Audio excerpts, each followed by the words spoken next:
주일을 교회의 달력으로 종려주의다 그렇게 말합니다. 2000년 전에 오늘 예수님은 나귀를 타시고 예루살렘 성에 입성하십니다. 그때 군중들은 옷을 벗어서 길에 깔고 종려나무 가지를 꺾어 들고 예수님을 구세주 메시아로 열렬히 환영했습니다. 무대에 와서 사람들은 이날을 기념하기 위해서 종려주일, 팜 선데이 그렇게 얘기를 합니다. 이 종려주일을 맞이하기 전에 사순절이라는 기간이 있습니다. 이 사순절은 우리 인간을 구원하기 위해서 예수님께서 겪으신 고난과 부활을 기념하기 위해서 부활절 40일 동안을 경건하게 지내자 하는 그런 기간입니다. 초대교회 성도들이 부활절을 앞두고 그리스도께서 인간의 죄를 대속하기 위한 주님의 순환에 동참하는 의미로 금식을 행하는 것으로 유래되었습니다.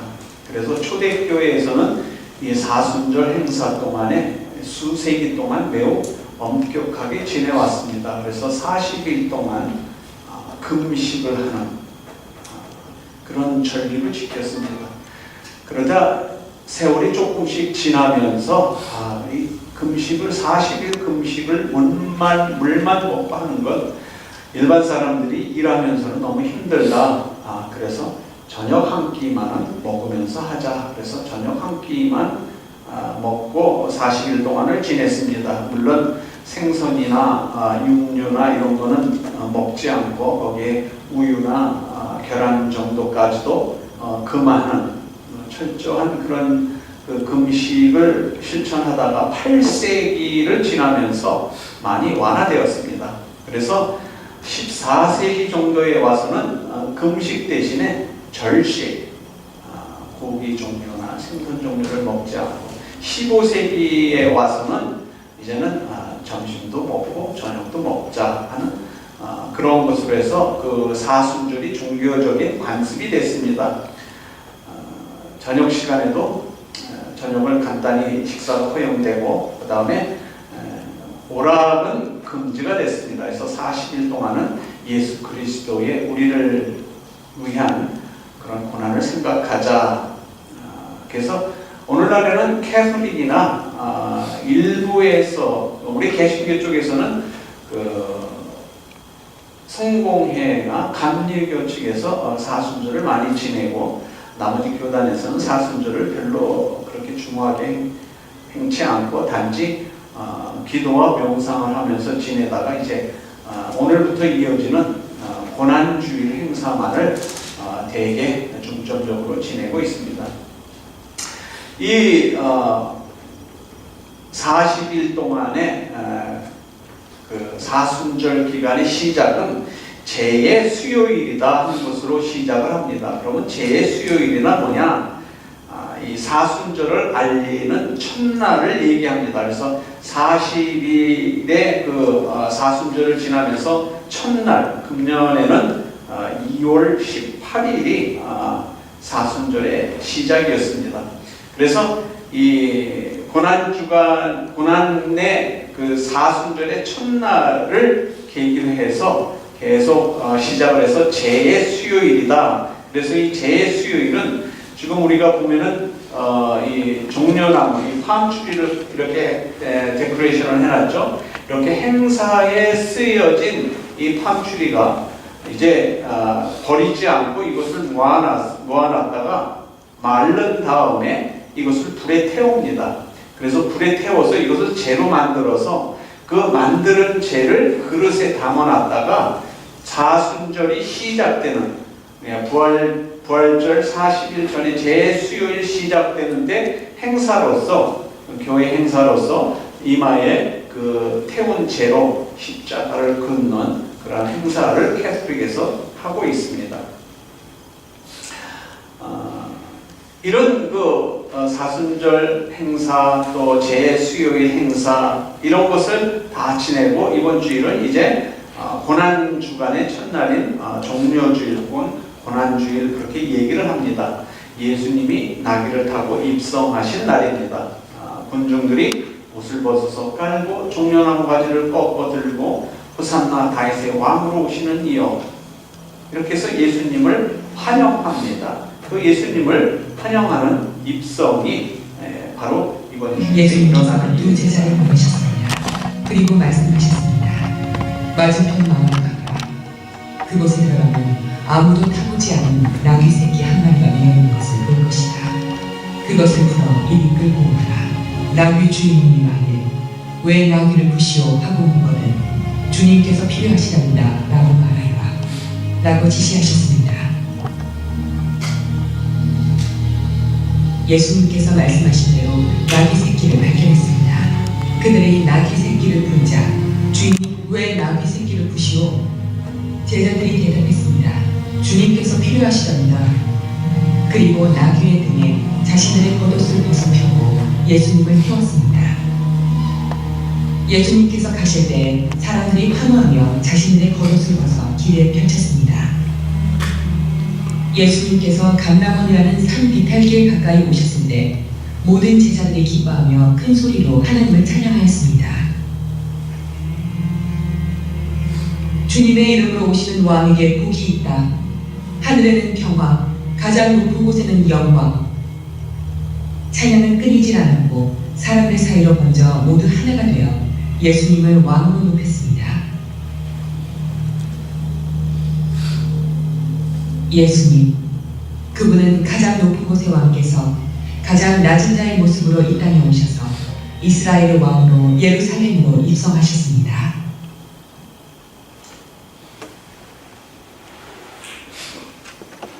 이 일이 오늘 주일, 안식구 첫날 주일에 일요일에 일어난 일입니다. 그리고 둘째 날이 내일 월요일은 예수님께서 이제 예루살렘 성전에 입성하시는 날입니다. 그래서 거룩해야 될 성전에서 장사하는 모습을 보시고 분노하시고 장사꾼을 내어 쫓으시는 그러한 날이 바로 월요일, 내일이 되겠습니다.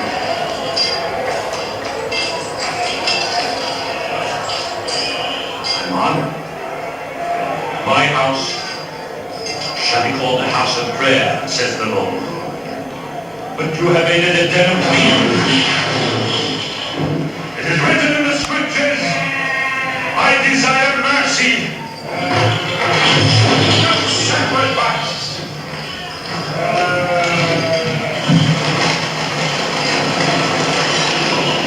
After the knowledge of God, that burnt offerings. I will not delight in the blood of bulls and lambs and goats.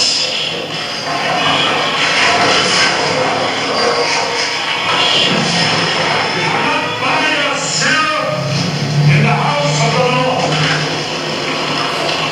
For I made the robbers pay for my father's house. Robbers, get out and defile this holy ground.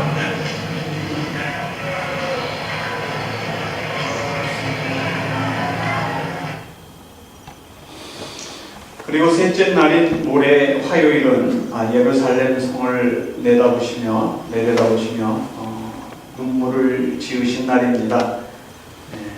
그로부터 예수님 우시고 40년 만에 예루살렘 성전이 무너집니다. 그것도 모르고 오늘 흥청망청 살아가고 있는 백성들을 바라다보며 안타까운 마음으로 눈물을 흘리십니다. 결국 이 예루살렘 성전은 주 70년 로마의 기도장군에 의해서 처참하게 무너져 버립니다. 돌 위에 돌 하나도 남기지 않고 다 무너지리라 예언하신 주님의 예언대로 성전은 무너져 버립니다. 넷째 날인 수요일은 십자가를 지시기 전에 모처럼 제자들과 하루를 같이 지내십니다. 그럼에도 불구하고 한쪽에서는 가룟 유다가 예수를 팔기 위해서 제사장들을 만나서 딜을 하는 그런 장면이 나옵니다. 다섯째 날인 목요일은 예수님께서 제자들의 발을 씻겨주신 날입니다. 그래서 목요일을 세족식 그런 날로 제정을 했습니다. 제자들의 발을 씻겨주시고 제자들과 함께 최후의 만찬을 나누신 후에 예수님은 제자들을 이끌고 겟세마네 동산으로 기도하러 올라가십니다. 저녁 먹는 중 예수는 아버지께서 모든 것을 자기 손에 맡기신 것과 또 자기가 하나님께로부터 오셨다가 하나님께로 돌아가실 것을 아시고 저녁 잡수시던 자리에서 일어나 겉옷을 벗고 수건을 가져다가 허리에 두르시고 이에 대야에 물을 떠서 제자들의 발을 씻으시고 그 두르신 수건으로 닦기를 시작하여 시몬 베드로에게 이르시니 베드로가 이르되 주여 주께서 내 발을 씻으시나이까. 예수께서 대답하여 이르시되 내가 하는 것을 내가 지금은 알지 못하나 이후에는 알리라. 베드로가 이르되 내 발을 절대로 씻지 못하시리라. 예수께서 대답하시되 내가 너를 씻어주지 아니하면 내가 나와 상관이 없느니라. 시몬 베드로가 이르되 주여 내 발뿐 아니라 손과 머리도 씻어주옵소서. 예수께서 이르시되 이미 목욕한 자는 발밖에 씻을 필요가 없느니라. 온 몸이 깨끗하니라. 너희가 깨끗하나 다는 아니니라 하시니 이는 자기를 팔 자가 누구인지 아시니라. 그러므로 다는 깨끗하지 아니하다 하시니라.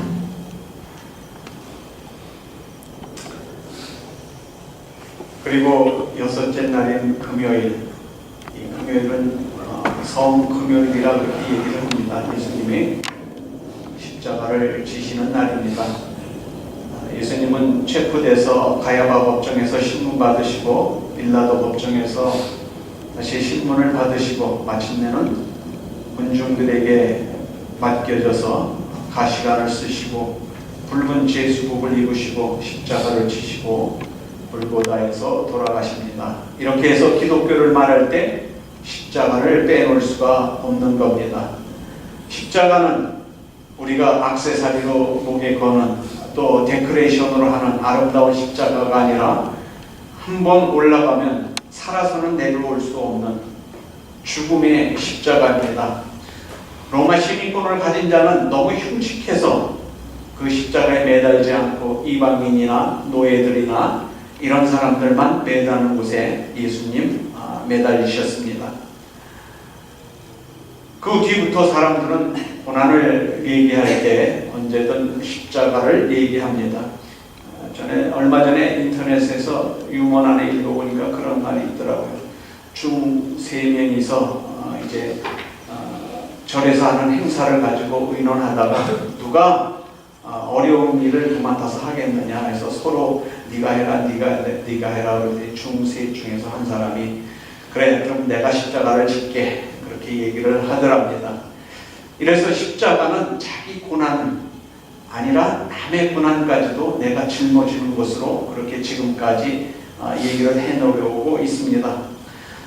겉에서 보면 행복한 집안에도 깊이 들어가 보면 나름대로 다 십자가가 있습니다. 그래서 주님은 내 십자가는 내가 지고 가라고 말씀하신 겁니다. 우리의 삶을 살면서 누구나에게 있는 그 십자가. 오늘 본문 속에서 예수님은 겟세마네 동산 위에 올라가서 그 말씀을 하십니다. 이제 날이 밝으면 십자가를 지셔서 십자가에서 죽을 수밖에 없는 그런 절박한 시간, 괴로움의 시간임에도 불구하고 혼자서는 너무 그게 괴로워서 제자들에게 나와 같이 좀 기도 좀 해달라 할 때 제자들이 피곤해서 예수님과 함께 기도하지 못하고 자고 있는 모습. 이번 주일만이라도 우리가 하나님의 그 고난에 동참하자 해도 우리는 내일부터 또 우리의 삶을 살아야 되는 그러한 우리 삶의 기분이 있습니다. 그래서 마음속에만이라도 예수님께서 오늘을 시작, 내일을 시작으로 고난의 시작으로 이번 주 금요일은 예수님 십자가에 돌아가셔서 우리의 죄를 사해 주신 날이구나. 이러한 심정으로 다음 주에 오실 때는 부활주의를 예수님의 부활하신 기념의 날로 새로운 마음으로 예배에 참석하시기를 바랍니다.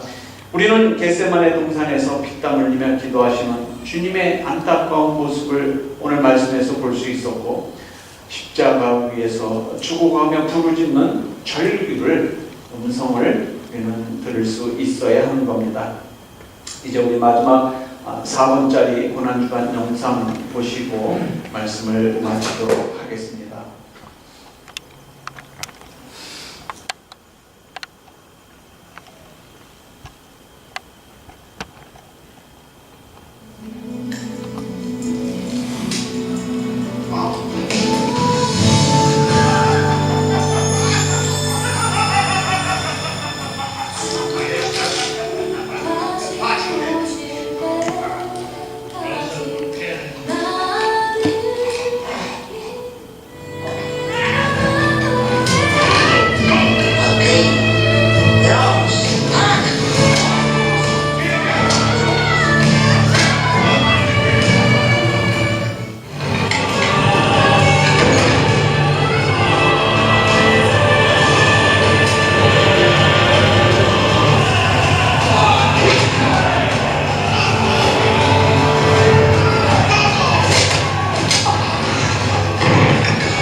내 마음속으로만으로도 내일부터 또 일을 나가야 되기 때문에 세상에 몸을 담고 살기 때문에 한 주일을 금식으로 지낼 수 없어도 주님의 그 고난에 동참하는 마음으로 일주일을 지내시다가 부활의 아침에 만나게